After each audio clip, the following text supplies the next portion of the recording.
All right. We're up. Go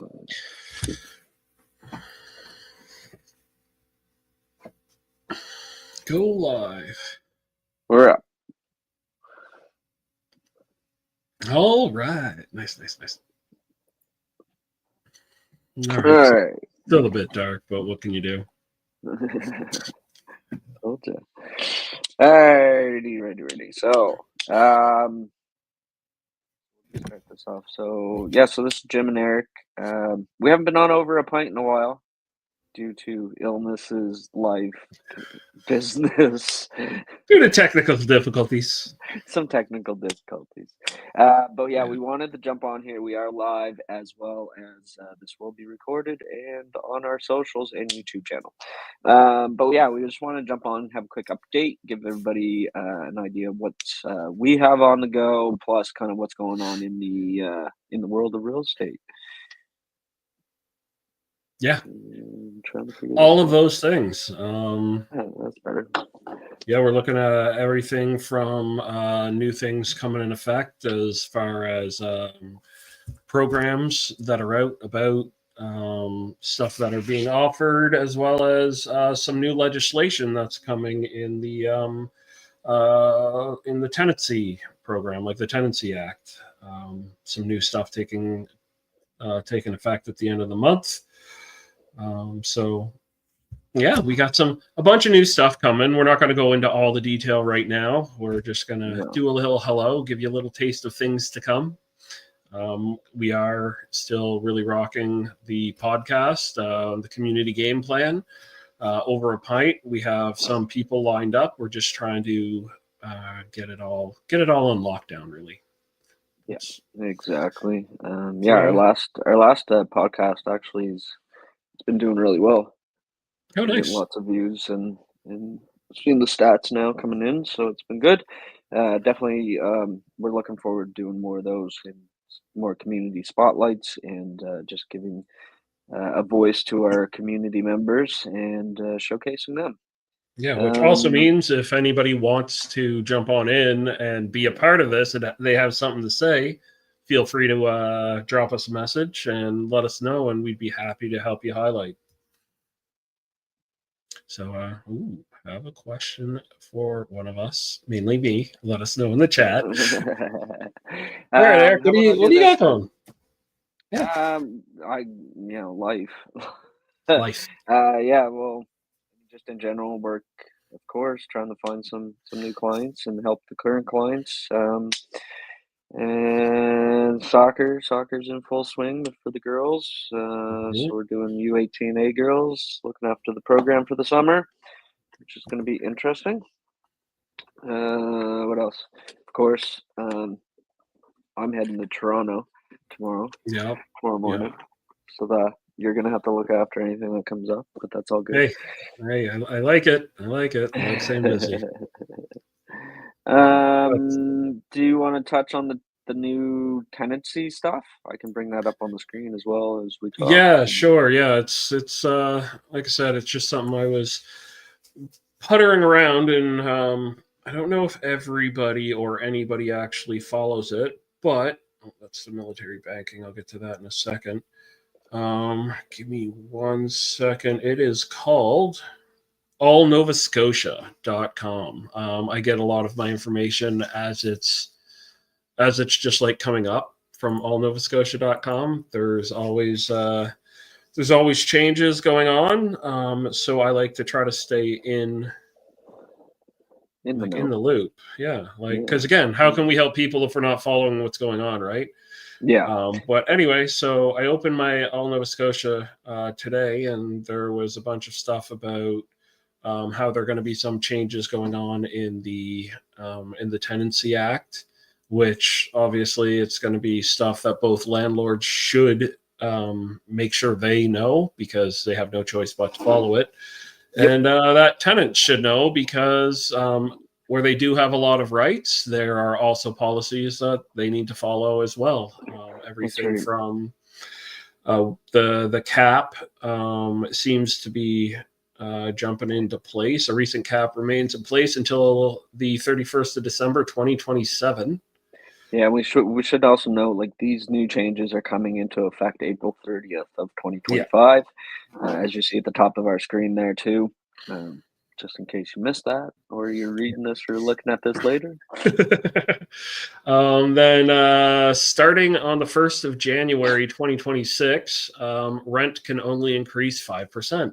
So expect, if you're renting, to get a rent increase January 2nd of 5%, as well, or as soon as your new lease comes up. So it's just a little money I'd start saving now, if that's the case, if you have that extra money, which unfortunately not everybody does, which has been leading No, to our issues with people trying to find places to rent.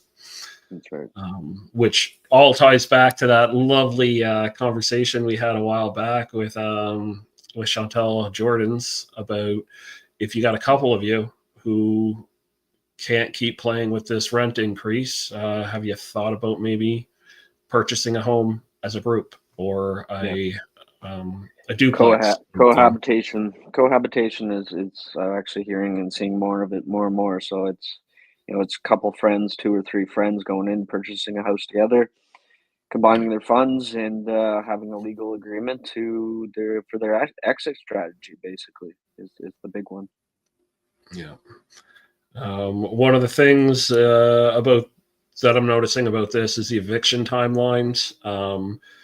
Now, rent, if it's 3 days late, you can be served an eviction notice Hmm. with 10 days to pay the rent or dispute the non-payment. So that's a really big thing, is it's changing how long before that notice of eviction can come slap on to people. So it's just a good thing to watch.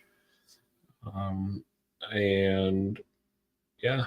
I really, honestly, I suggest probably hitting this link if you are renting and reading it, or if you're renting your home, or if you are somebody who is renting, Hmm. because this seems like it's getting a lot stricter. And basically, I don't want to find people homeless, but at the same time, I think everybody should know their rights on both sides of anything, because there's always Yeah, two sides, right? I'm gonna put the link to this right into both of our Facebook comment sections below this video. Perfect, perfect, perfect. Yeah, I don't know if you had a chance to quickly like peruse over it or anything, but yeah. So landlords must provide tenants with the contact information in a lease. So they need to be able to contact their landlords as much as their landlords need to be able to contact them. So it's really starting to seem like it's being more of a two-sided, two responsibility kind of thing coming up here. Hmm. Again, it's not all a complete change. Some of the stuff was there already, but I have actually dealt with a lot of people who are in renting situations, whether they're buying and they're like, hey, how much notice do I have to give? And can I close before my rent, like before my term is over, and slowly move in, kind of thing. Just, it's really nice to know your rights. I really do, actually. I don't know about you, but personally, what I tell people, since your first mortgage payment does not come out the day of your closing, you have until the next month for it on Hmm. most cases, but it's never like the first couple days. Is I always suggest that people terminate at the end of the month, of wherever they are, so that they have that time to move their things from their apartment into their new home. Because sometimes when you're buying a new home, stuff happens and you don't close on closing day, and you don't want to have your moving truck parked outside and nowhere to live because you can't get into your new house. So, Yeah, yeah. I've always tried to suggest we have the closing date the middle of a month.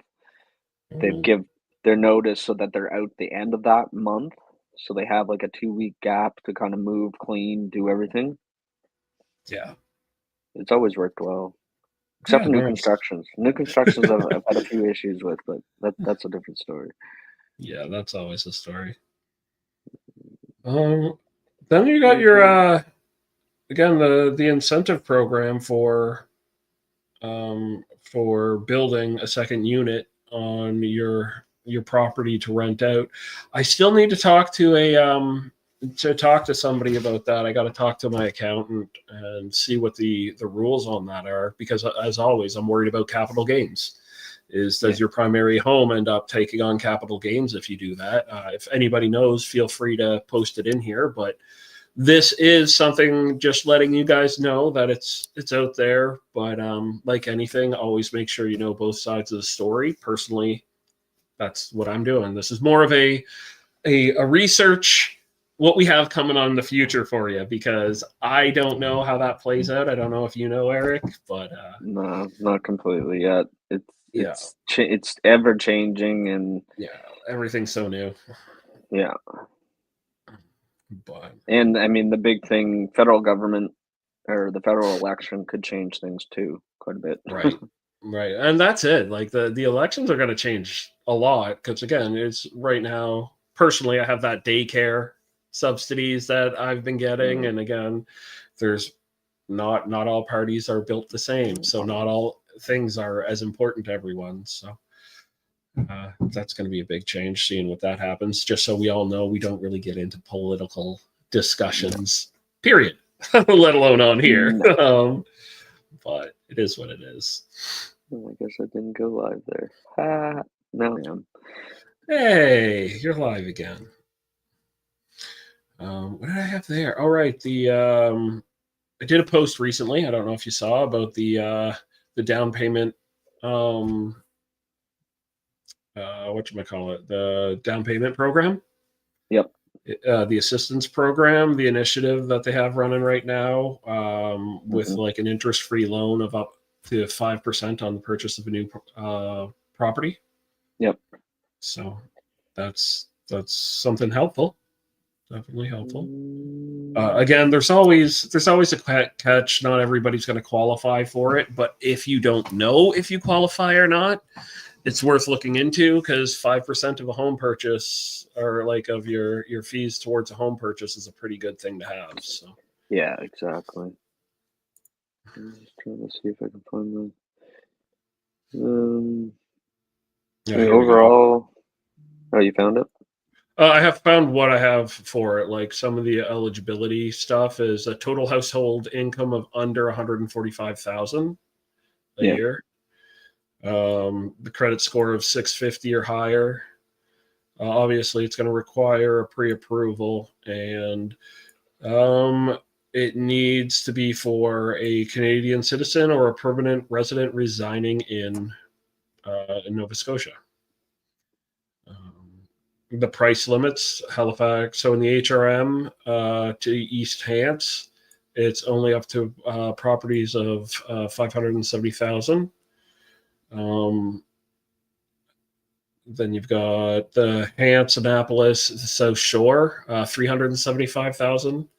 And Yarmouth County, northern and eastern regions are $300,000. That's obviously showing the difference of the costs of homes, that you can buy it in the different areas, which also the difference between what a home is selling for in the HRM versus Yarmouth are quite different. That's why there's that big difference in price. And I believe you actually have something for what places are selling for, like the averages today, don't you? Yeah. Let me see if I can pull it up here. So yeah, so just get my screen here. We'll look at bring some info stats up. So I mean, this screen here, I basically just did, a quick over all price ranges, only looking at single family homes. This does not include condos or vacant land. Basically, like, new listings, you can see we're kind of on the edge, leaning up, which is typical for this time of year. I always found, after March break, things usually picked up for us in real estate, and you can kind of see this now. At the end of March, we had 502 active listings in the Halifax Dartmouth area. God, that's Total nice to see. sales. Yeah. Yeah, it's actually nice to see because I mean, especially when you looked in December, at the end of December, we had 176 active listings. Yeah. Well, That's and pretty if you go darn good. back to like last year, we were down to as few as like 2 to 30. Like it was Yeah, I painful, but mean, December 2023, we're at 143 active listings, and this is just the Halifax Dartmouth. I mean, I can pull this up if we looked at all of Nova Scotia, so the entire MLS, so all of yeah, Nova there we go. Scotia. You're at the end of December 2023, we had 392 active listings across all of Nova Scotia, Cape Breton down to Digby. Um, Move fast forward a year, December of 2024, it went up slightly. There was 431 active, and as of end of March of 2025, we're 1,202 active listings across Nova Scotia, which is still really low Yeah, well, what I'm looking at compared to it, there are even March of 2022, we're at 13. yeah, there are approximately, just to put it on, 493,140 145 homes. Like, yeah, so that's not a big percentage. But So, and- but also, I mean, when we look at the total, where was it? Close prices. So the average close prices, again, this is looking at the all of Nova Scotia, so the entire MLS, only single family homes. You can see we've actually gone on the rise. So since January, our average sale price was 462, 477.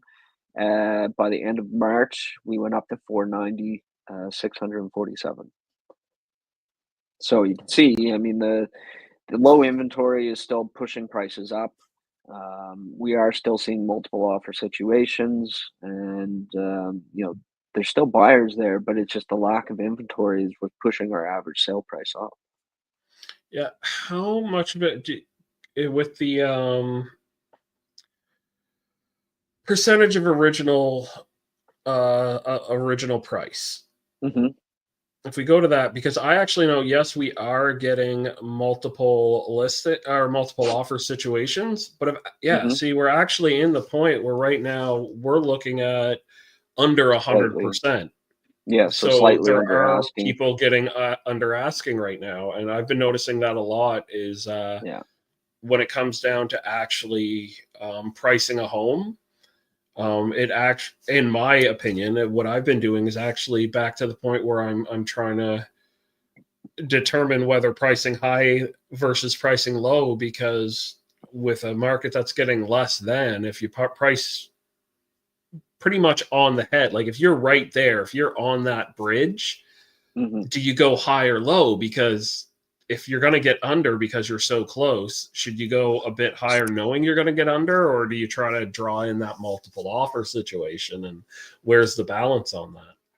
Yeah. Yeah. It is hard because I mean, I'm thinking back to like 2010, 2011 when we were in our sellers or in a buyer's market. Everything was going under. Average days on market were over 120. What's our average days on market right now? Actually, days on market Yeah, average. So you're looking, yeah. I mean, you're 54 it's gone. days average at the end of March. Yeah, it went up pretty high over, because again, look at like January was 2022, 67. 2023, like it had this, like it's really gone up Yeah. comparatively. Like we were at the point, obviously, like 2020, 21, it was like Well, yeah. one You go day back. on market. But No, when you right. actually, yeah, and again, this is the Yeah. entire June area, 22. Yeah, exactly. If I broke the stat back down into just just the Halifax. HRM. Yeah. Halifax area. So, our lowest, Yeah. June 2021, our average day on market was It's 11 11. days. Yeah. Right now, Halifax Dartmouth is 35, Yeah. You're which is looking at a pretty month. average. Yeah. Yeah, which is pretty normal. Yeah. Consider, I mean, back in 2020, I mean, January of 20. This was pre-pandemic. That was Mm-hmm. 74 days. Well, even if you go into the like between 200 and 5, like if you jump to the prices, all of a Yeah. sudden it really anything on the lower end of the price range it's still going quicker Yeah. as So even long as it's habitable. yeah, like right now, that 200 to 450 range, the average day on market's 24. Yeah.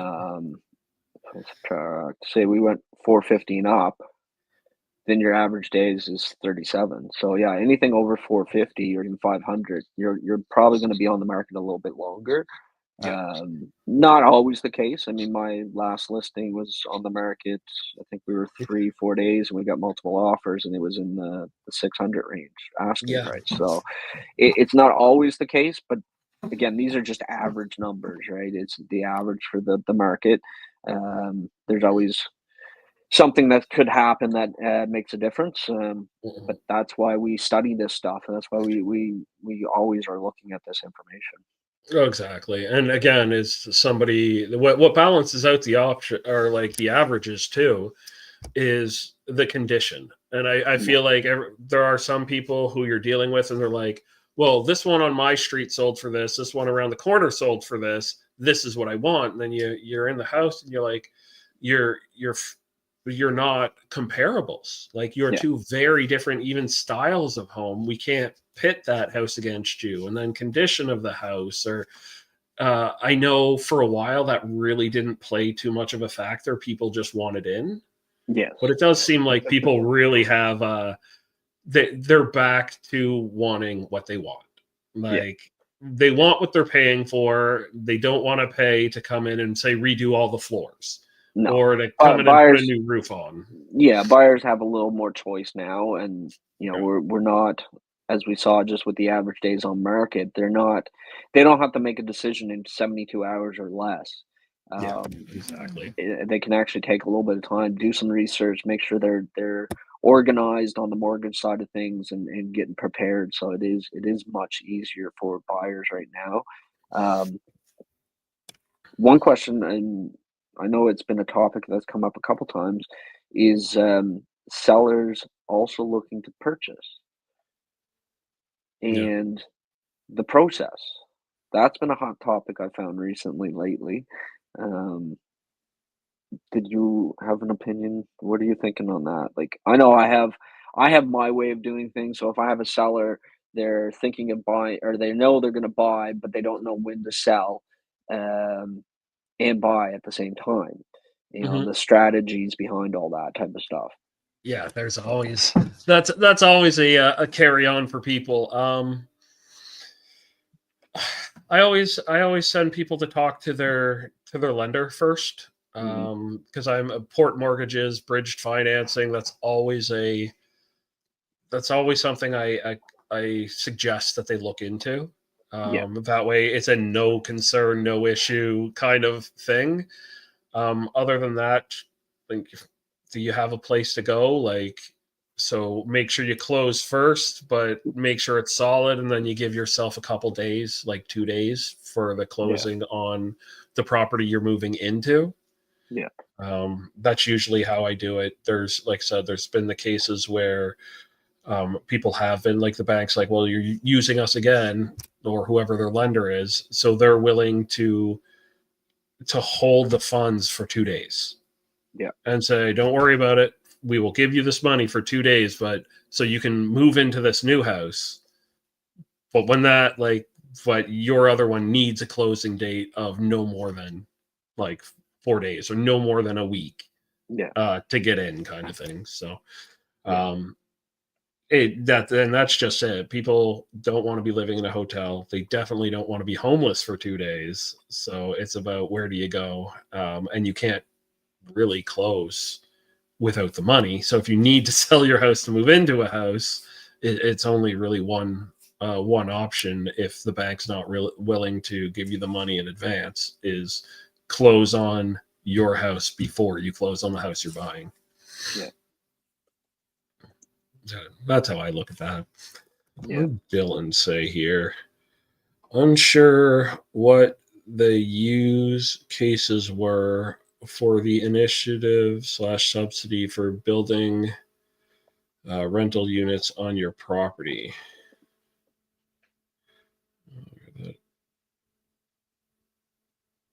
What the use cases were. Dylan, I'm not sure what you're asking there, bud. What the use cases were for the initiative subsidy for building rental units. Really, the whole purpose behind it is, if that's what you're getting at, is it was just to try to build more places for people to rent.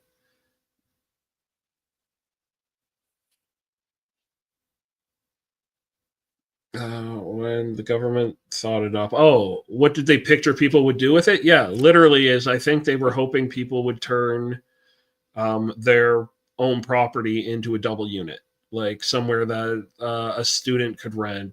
Like you build, again, because the cost is like it's expensive to build something and then hook it up to water and then all of that stuff. So they were hoping, obviously, people will do that, hook it up, power it up, and use it as a source of income for themselves, but at the same time, turning it into like an in-law suite that's not part of the current house. So like a semi-detached, but completely detached. It's just two properties on one on one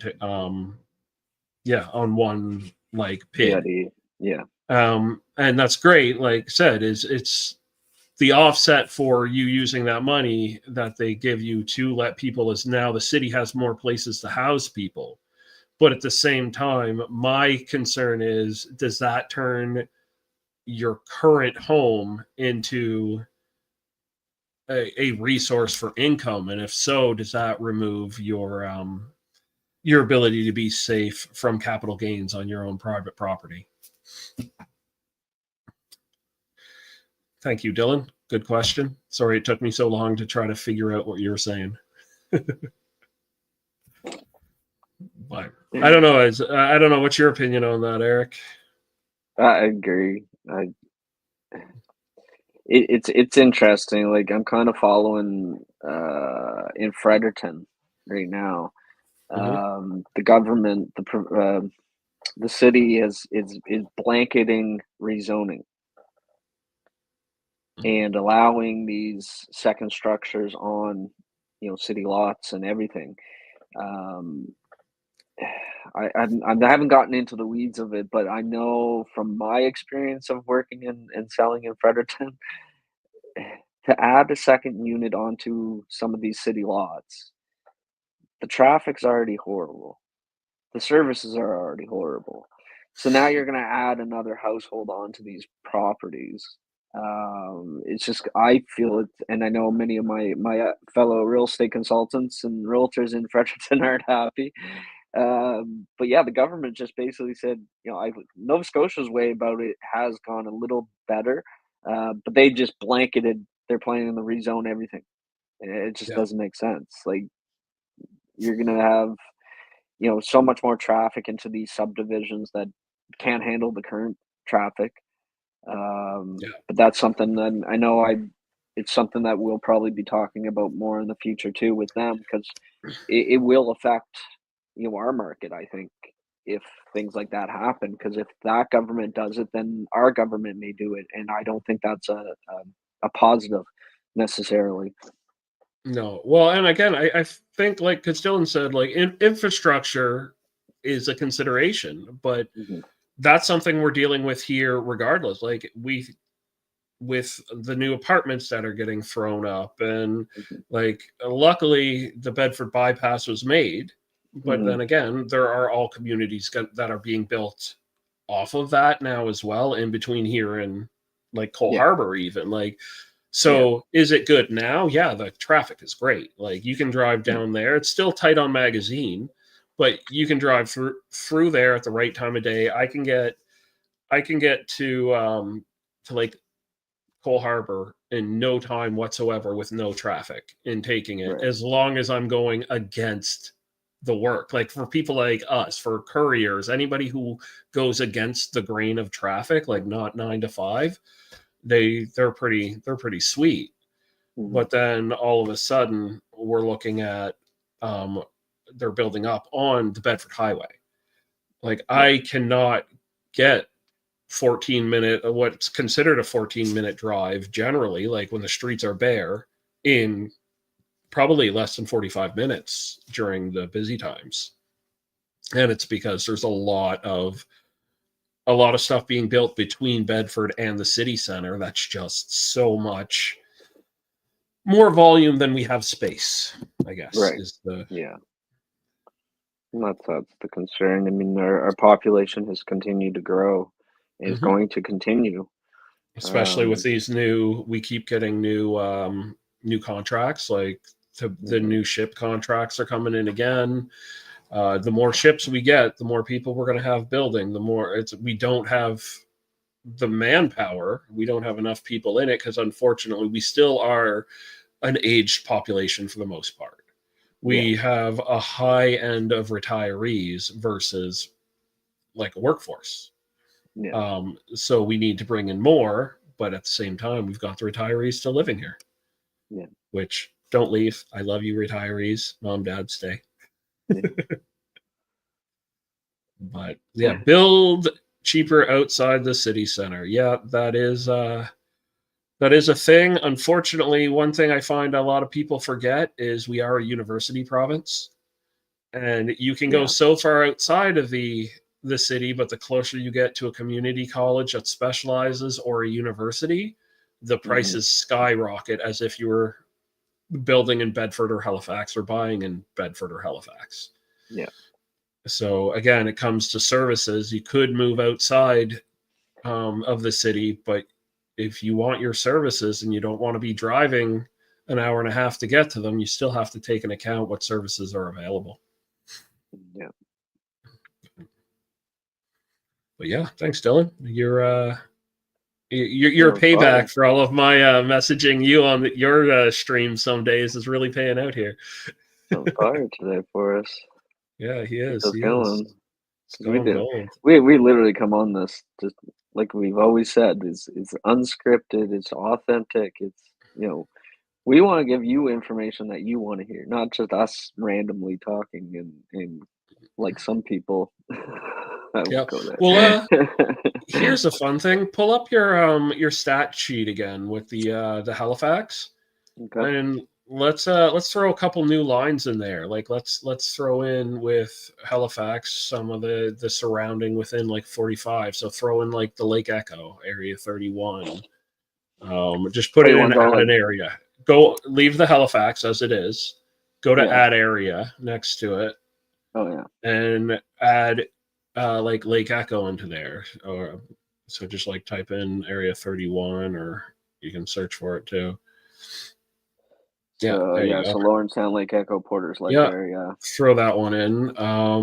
Throw in another add area and maybe go Enfield.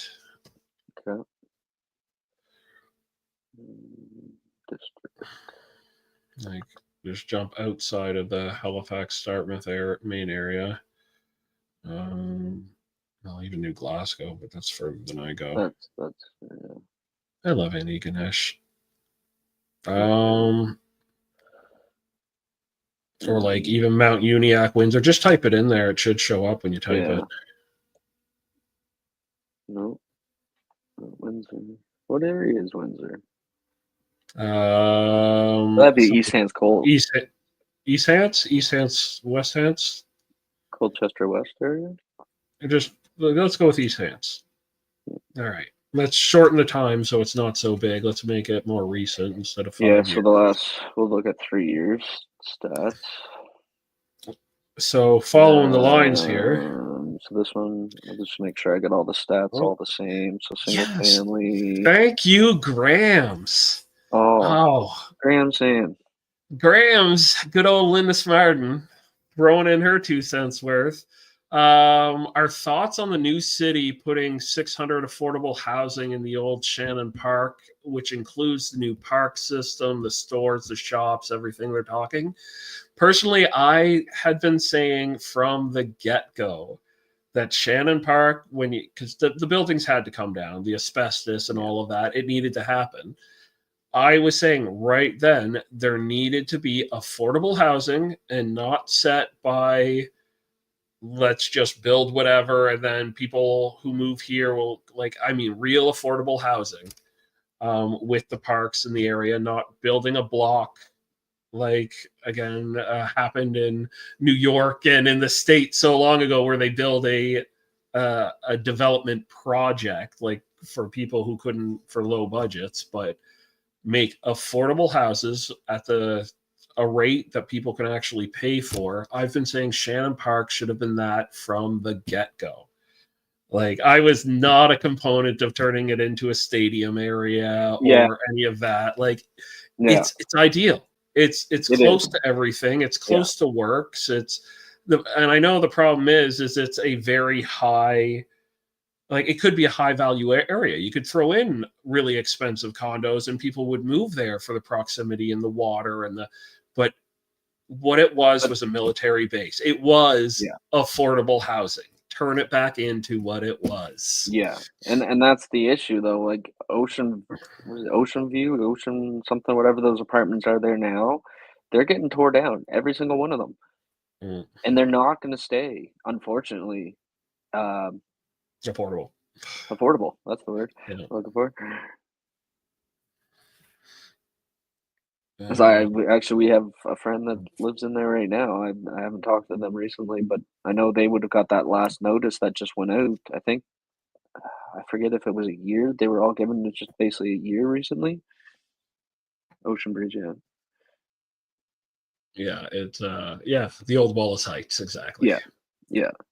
But that's it. I remember being there. I played hockey at the old Shannon Park rink there. Like I had friends from my military that, through hockey or through my dad that was in the military that all lived down there.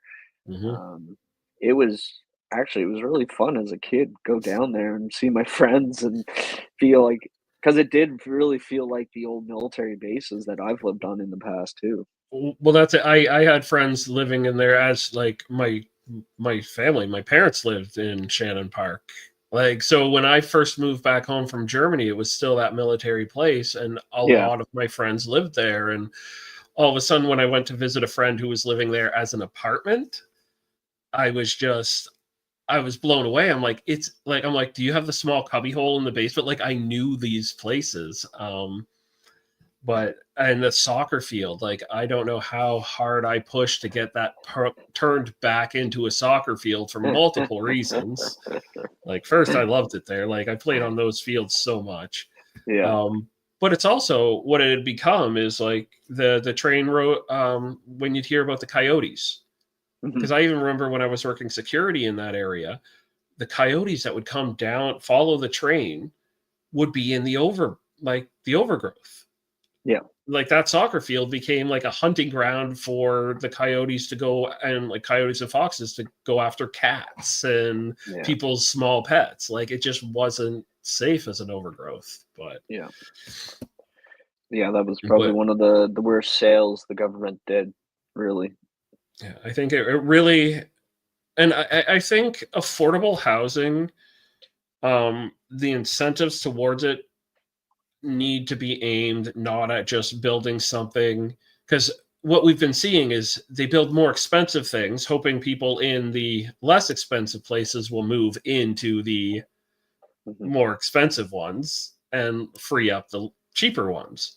But that's not what's been happening. They hold on to them, they rent them out, or really they don't move because they can't afford it. So what ends up happening is we just have people who stay where they are, and there's nothing wrong with just doing renovations to stay where you are, because some people love where they are, but there are those people who don't like where they are but can't afford to go anywhere else. That's right. So let's see, it was on a 50-year lease to D&D. Shannon Park was owned by the government. A federal government just sold province. Ocean Breeze is still private. There we go. Good old Grams. Dylan knows people in there too. Yep. Yeah. But yeah, so anyway, as our last thing just showed, when you had it up, Outer bring it back up. regions are not selling for as cheap, like so much cheaper than city places like they used to be really cheap to buy in certain areas, but the prices are now pushing out as you go. Like to live in Bedford, then Sackville. Like Sackville's a main one. Sackville used to be an affordable Oh, that was your area, first time home buyer. Yeah, first time home buyer area. And right? same with Cole Harbour. Cole Harbour's Mm-hmm. even They drastically were changed. comparable. Yeah, yeah. But yeah, I mean, so basically here, I mean, I have the average sale prices. So again, I just made it single family houses for all three zones, all price ranges. Your green line is your Halifax Dartmouth area, so your average is 630,000. Uh, Lawrencetown, Lake Echo, Porters Lake, the dark blue line is averaging 591. And then as you get outside the city, you're still over 450, like 486 for that East Hands, Colchester West area. Yeah, I'm curious. Can you pop up Truro? Yeah, we certainly can. True. We'll do the district. I'm going to get rid of this one just because it's getting messy. So our Yep. red line here. So you can see Truro. You can still get under $350,000 in the Truro area. Yeah. I know I've had a couple clients that have bought in that Truro area, and some of them work in Halifax or in Dartmouth area, and they take that 45-minute, 40-minute drive. Commute. Yeah. But to get under $350,000, this is where our first time home buyers are starting to move, is like into that 30 to 45-minute drive outside of Halifax City proper. Yeah. Hit it up on single family, not all property type, would you? Oh yeah, I didn't move that one. There we go. Still, three Oh three yeah. three. It didn't make much of But a difference. look at Lake Echo, where my family moved when we moved here, and it was I've seen Lake Echo selling left, right, and center all since I was a kid.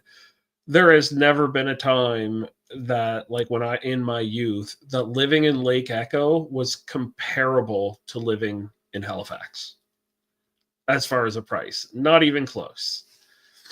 Like you could get it used to be people would go and buy on a lake other than in Porter's Lake, on Porter's Lake itself. That's always been pricey.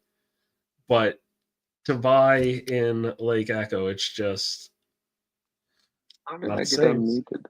You got unmuted. Now you're unmuted. I don't know. I don't. I was like, well, I don't know. I couldn't hear anything, and I was like, I thought I was talking, and then I wasn't. Oh, head cold. I want this head cold to go away so bad. Yeah, get rid of that before you go away, would you? Yeah, we're leaving. Oh, Like, Linda. what are Are there listings listings under? under 500 in the graphed areas? Which craft areas? So just In go these? for right now. We're in all prices. Mm-hmm. So change one of your go to custom price,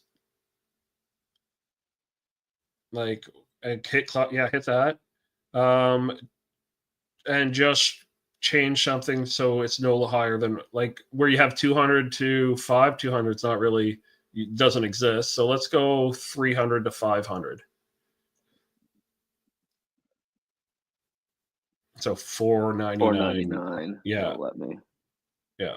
And then click done on that, and then click the 300 to 499.9. So what are we looking at availability for the price range? Single family. So homes for sale. So the green. So I just did that under the Halifax Dartmouth area under the green line. That'll change all of them though, right? So No, it didn't. oh, okay, I'd yeah, have to go change in all of here. them So then. I'll Yeah, go and customize that. So that would we say 300 300 to to 499. 499.9. Yeah. Done. Click that one and Truro customize. So luckily, we know there will 300 be some in Truro. or no, yeah. 499. Okay. So yeah, so active homes for sale. So right now, as of the end of March, so we're 10 days into April, so these stats are a little behind because this doesn't update quite the same. But yeah, at the end of March, there was 730 listings, single family homes. Oops, no. Okay, so Yeah, there we go. let's make sure we get all these correct. Okay, yeah. Okay, so between 300 and 499. Yeah. There's 68 homes active. Lawrencetown, Lake Echo, Porters Lake, there was 5. Truro, Bible Hill area, there was 55. Now let's up that and go into what a home probably would be. Let's see with 3 bedrooms. Because let's bump like the cottages and stuff like that out of there. Yeah, so minimum 3 bedrooms, Yeah. minimum, let's say 2 baths as well. Make sure they're all the same. And 2 baths. Okay, so they're all the same. So we're still in that 300 to 499 price range. Single family houses, minimum 3 bedroom, minimum 2 bath, all square footage. So yeah, there's 0 in Lawrencetown, Lake Echo, Porters Lake, 14 in the Truro Bible Hill area, and 28 in the Halifax Dartmouth area. And let's look at their listing prices. Their average prices for listing. Percentage of list price or No. the original? So The original. yeah, what they're priced at. Yeah, or we So could the check original list. one or the other. Yeah. So yeah, so this is basically the average of the original price list. I mean, these are sale prices, wouldn't they? Your price of original of the medium. Yeah, price per list. Or percentage of list price. Sales. These would be sales data, though. No, that's their sales. We're looking for the actual. Oh, just go to closed prices. That'll show what they're selling for. Yeah. There. Yeah. Yeah. Okay. So end of March, the average sale price for this criteria that we have set was 444,000. Lawrencetown, Lake Echo, Porters Lake area was actually 477, and Truro Bible Hill was 407. So yes, there are houses under the 500, but listed right now, not many. Right. I mean, we could actually pop right into. Let me see if I can do this. Yes, it is Bruno Linda. Yes, basically, it's a near $500,000 like market, and not a lot that are sitting around either. Nice, active, smart.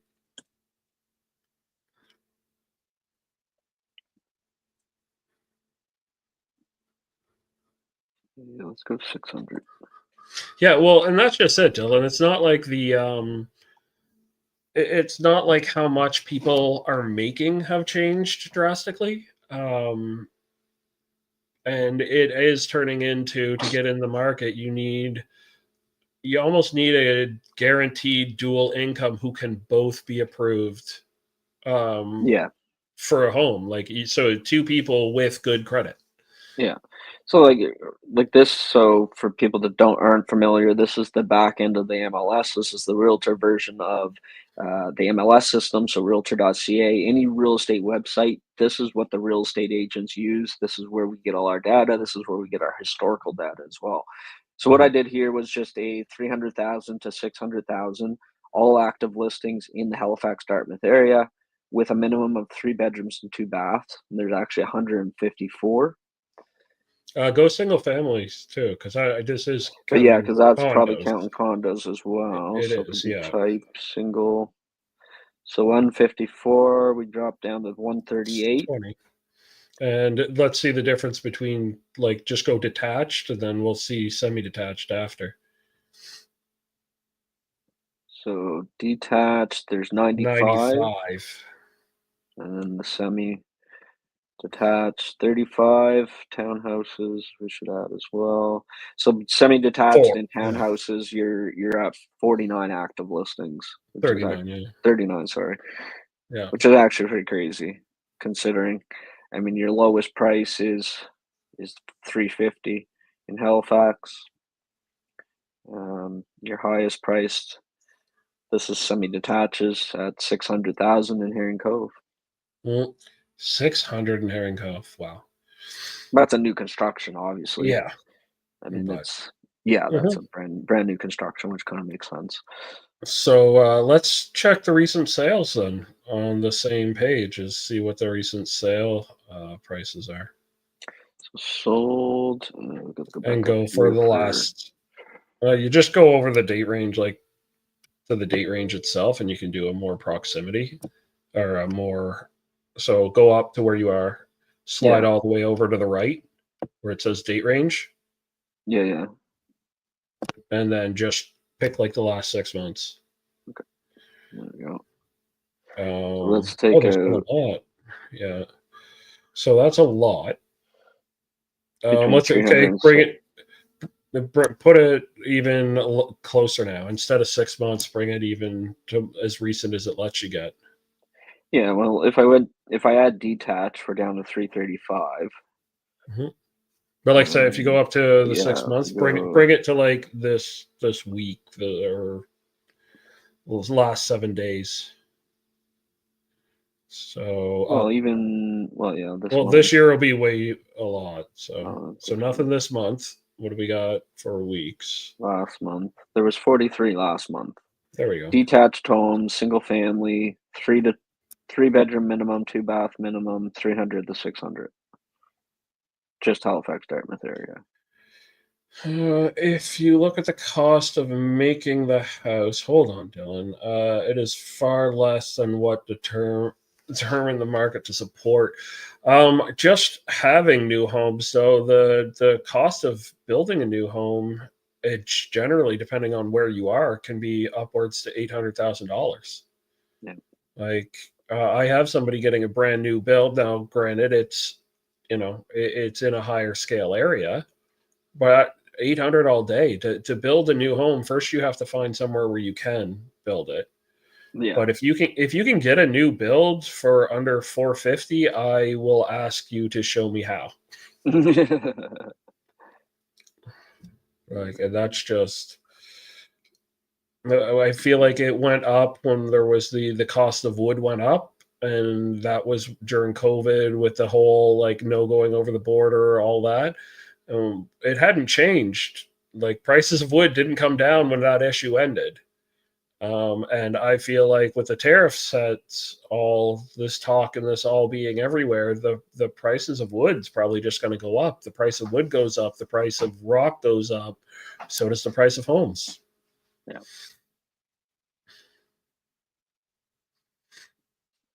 And the market, unfortunately there, Dylan, the market is always based on what people are willing to pay.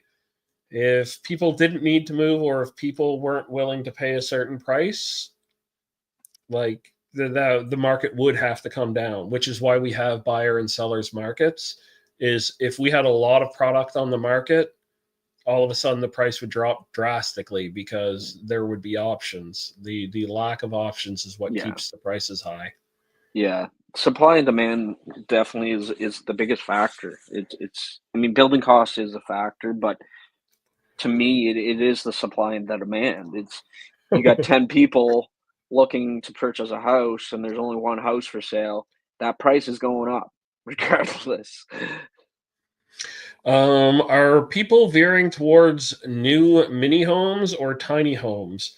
I feel like in dealing with a few myself with the lift of not allowed to have a mobile home or a tiny home or a mini home on certain lots. With that lifted, and basically you can put anything that's considered a home that can connect any of the services on. I find people are buying like mini homes and prefabs to be built a lot more because they are on the cheaper side, but you're paying for less square footage.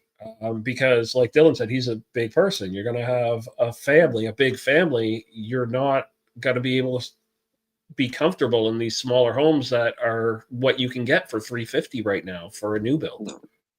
No, I mean, especially the tiny homes, but a mini home, I mean, you're still looking 1,200 square feet plus for some of these mini homes, especially these newer mini homes.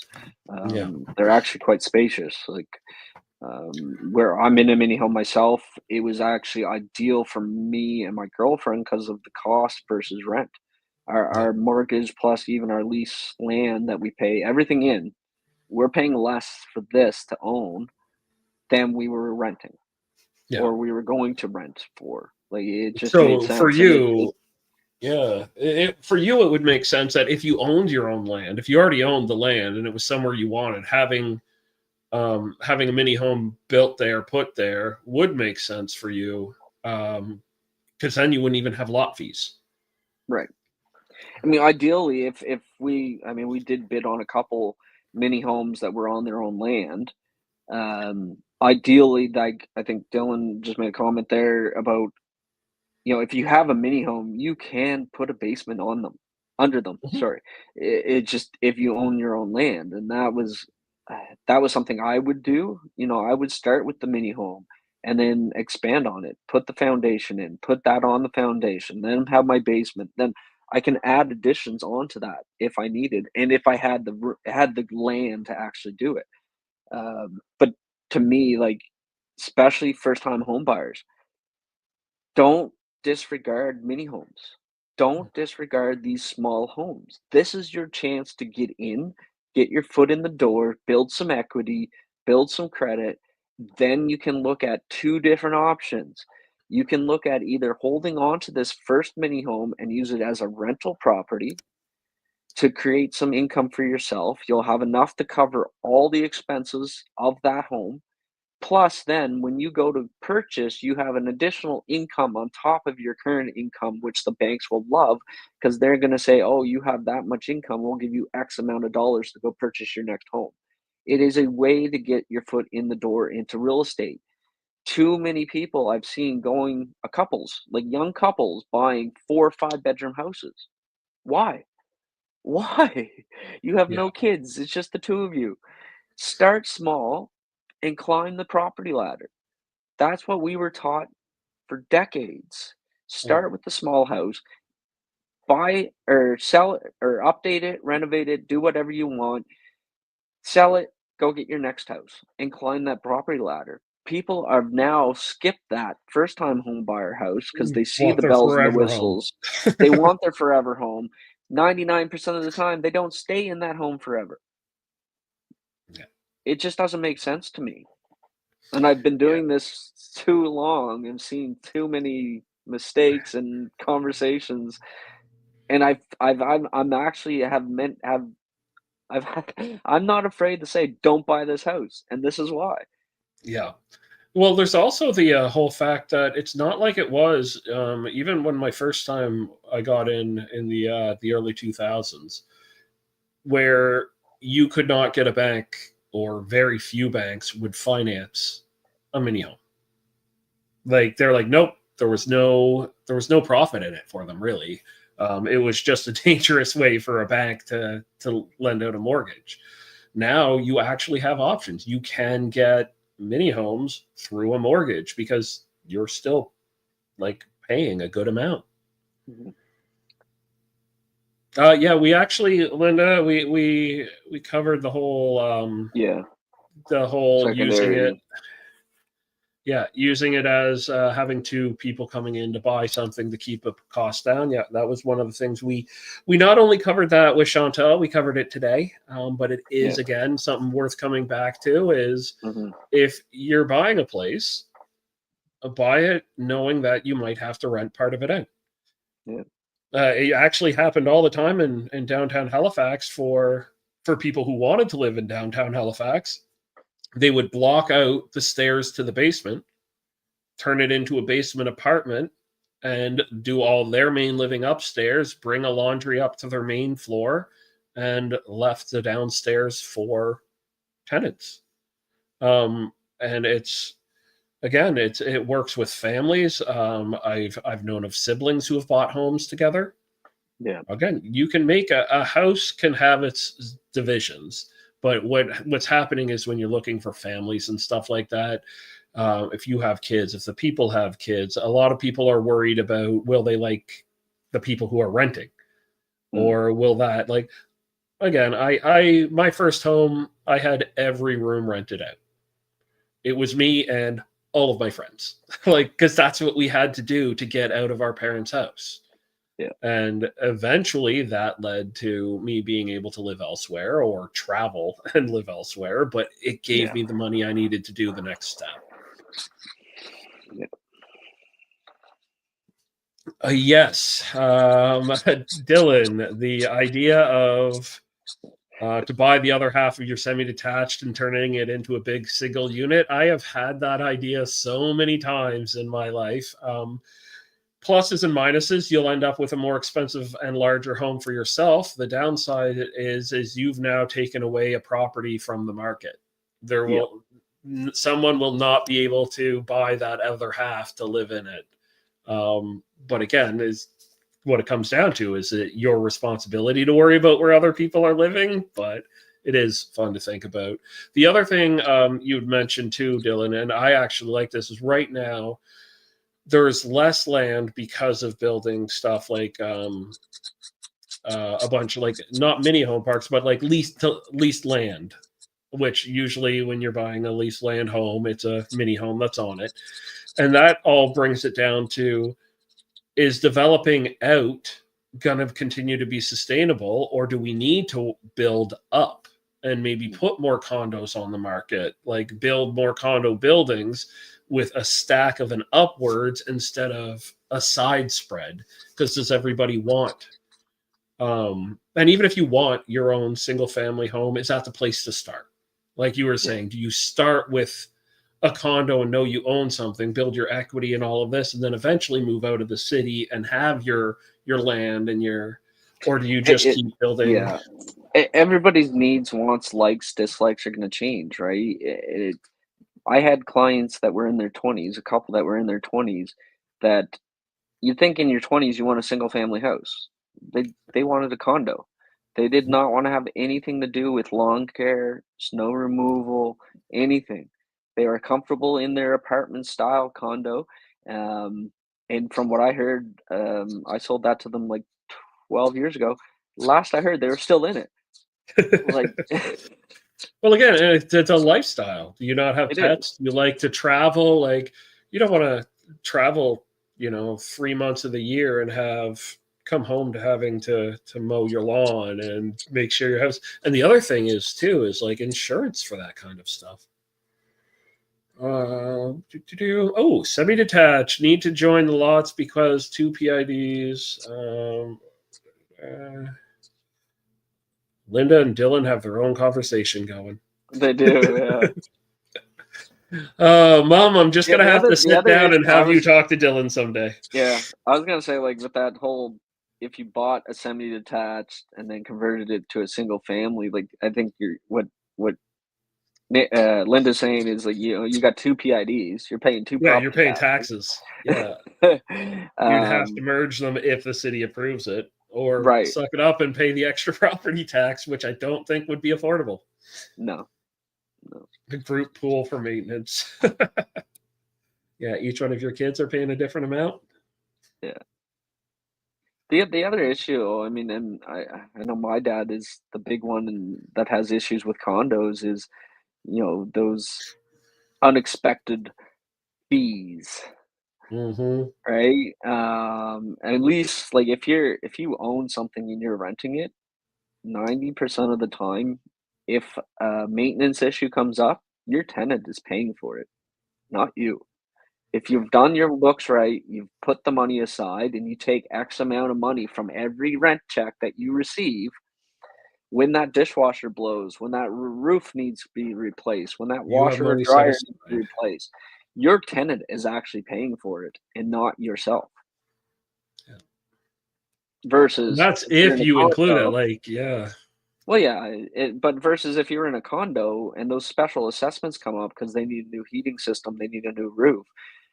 I mean, some of these retirees that are living in condos on fixed incomes all of a sudden get this $10,000 assessment or special assessment bill that they have to pay. It can be very difficult.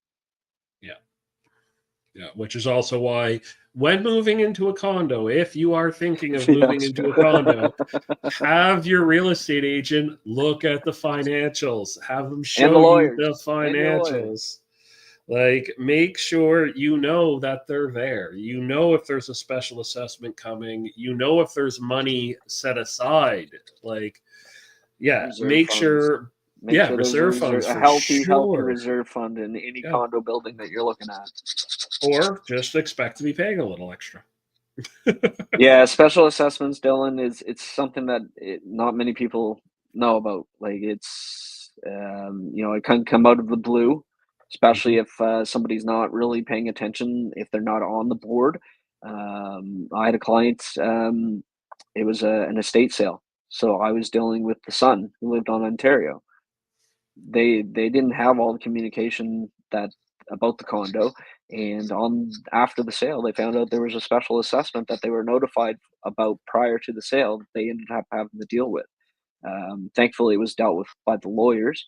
But yeah, if like you said, that condo borders can be a fiasco, and you really got to dive into it, and there are some protection, but there's not always a lot of protection.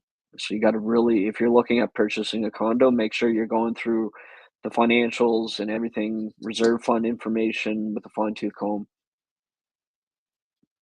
Oops, it disappeared. Sorry, everyone.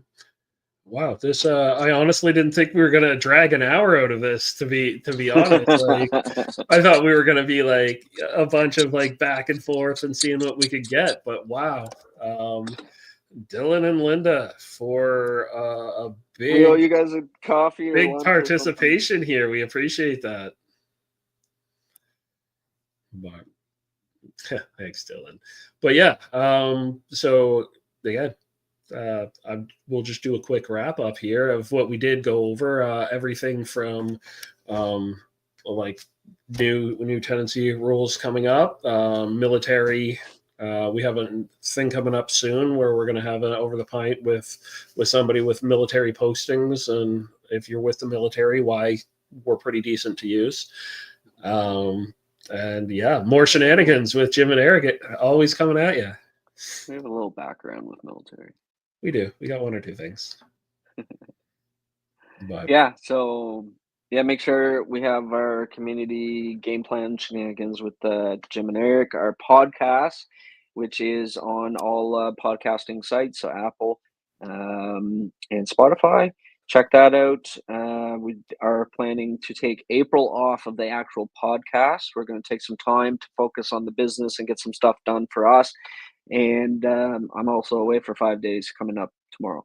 So tune into that coming back May. We are going to start back up on the regular podcast in May, and hopefully over a pint we can get our schedules organized enough that we'll do this more regular, yeah, and we might even do this more often. Just jump on randomly.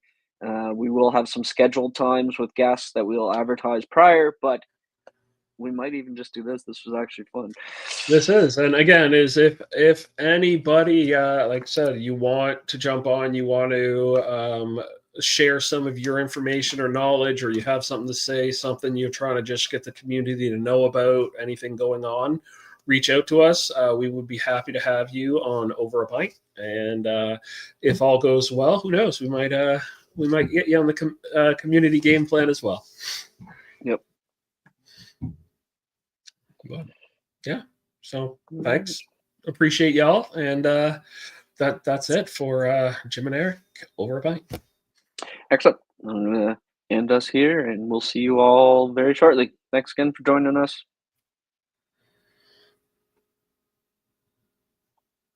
No, I don't want that.